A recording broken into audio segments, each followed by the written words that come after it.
नमस्कार मित्रों, जब से इजराइल ने ईरान पर हमला कर दिया है, भारत में बहुत शोर मच रहा है और यहाँ के जो शिया है बहुत छाती पीट रही है और बहुत से सेकुलर कांग्रेस वाले मोदी को कोस रहे हैं कि आयातुल्ला खोमेनी के मृत्यु के बाद भारत सरकार ने इनका निषेध नहीं किया और जो भी किया तो 6 दिन बाद किया। और यहाँ पे जो नौका अमेरिका ने डुबा दी है उस पर भी ये देश कोई कोई बोला नहीं। तो एक पेपर वाले ये कहते हैं कि वसुधैव कुटुंबकम का संदेश देने वाला भारत अब कहाँ चला गया है और ये क्या हो रहा है और ईरान की बाजू में खड़ा क्यों नहीं है और इजराइल के बाजू में खड़ा क्यों हो गया है। भाई इसके बहुत ही कारण हैं, लेकिन सबसे बड़ा कारण ये है कि वसुधैव कुटुंबकम संदेश देने वाला भारत को ये भी मालूम है कि जब राक्षस ज़्यादा बढ़ जाते हैं तो राम को ही जन्म लेना पड़ता है और जब जब किसी पे अत्याचार होता है तब शस्त्र हाथ में लेने का कृष्ण भगवान ने इस देश को कहा है। और यहाँ पे गीता इसीलिए सुनाई गई थी कि जो दुश्मन है, जो अपने सगे क्यों न हो, इनको मारना जरूर है।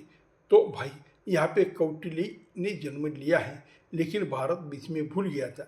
लेकिन मोदी आने के बाद ये सब अब हो रहा है और ये बातें थोड़ी देर बाद छोड़ भी दी।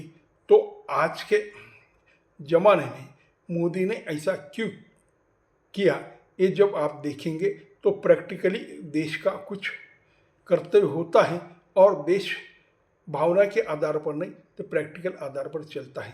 मोदी है प्रैक्टिकल व्यक्ति है और वो मानते हैं कि देश का भला कौन से चीज़ से होगा और कौन सा पॉलिटिकल विचार रखने से और परराष्ट्र धोरण रखने से इस देश का फायदा हो सकता है।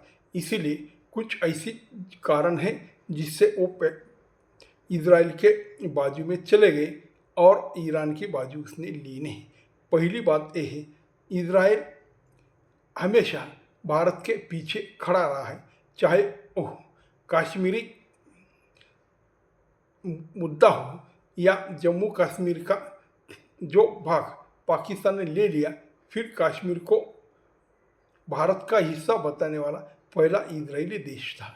और जब जब पाकिस्तान और भारत का युद्ध हुआ तब भारत के पीछे इजराइल खड़ा रहा और उसने शस्त्र और उसने सब नैतिक पाठिंबा भी भारत को दिया था।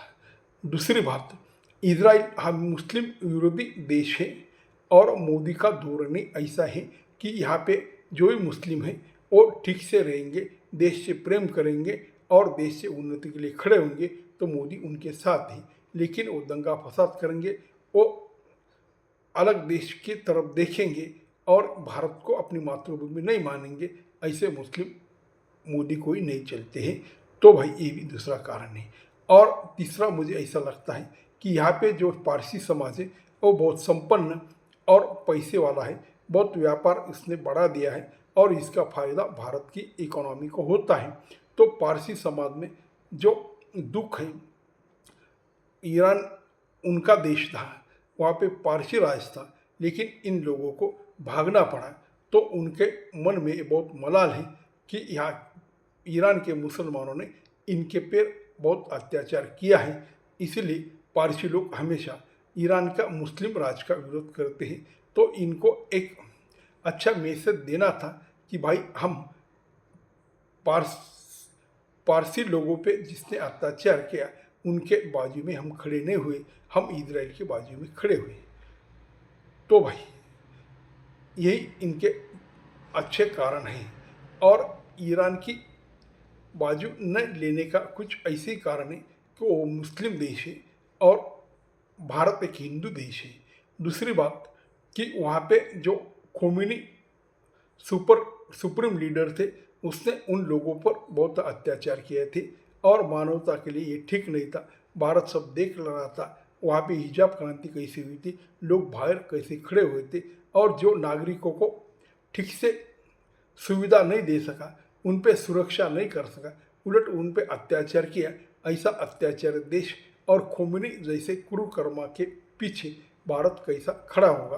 तो मोदी जी जो किया है ये सब बराबर और ठीक है। और दूसरी बात यह है कि ईरान ये भारत को मित्र देश मानता है, लेकिन वो हमेशा पाकिस्तान के पीछे खड़ा रहता है। तो शत्रु देश के पीछे खड़ा रहने वाला मित्र कैसा हो सकता है? ये सब मोदी देख रहे थे और मोदी की सरकार भी देख रही थी। इसीलिए कि इजराइल के बाजू में मोदी हमेशा खड़े रहे। और कुछ जो खुद को सेकुलर समझते हैं और वो कांग्रेस वाले जो लोग हैं, लेफ्टिस्ट हैं, वो ये कहते हैं कि आयतुल्ला खोमेनी इनको श्रद्धांजलि देने में भारत ने देर कर दी, क्योंकि वो अपना ब्रिक देश था और ईरान ने भारत को पेट्रोल या तेल दिया था। ये कुछ बातें हैं। और खोमेनी का जी हत्या हुई, उनका भारत ने निषेध नहीं किया। और ईरान ऐसा देश था को जो पेट्रोल देता था इसकी कीमत वो रुपये में लेता था।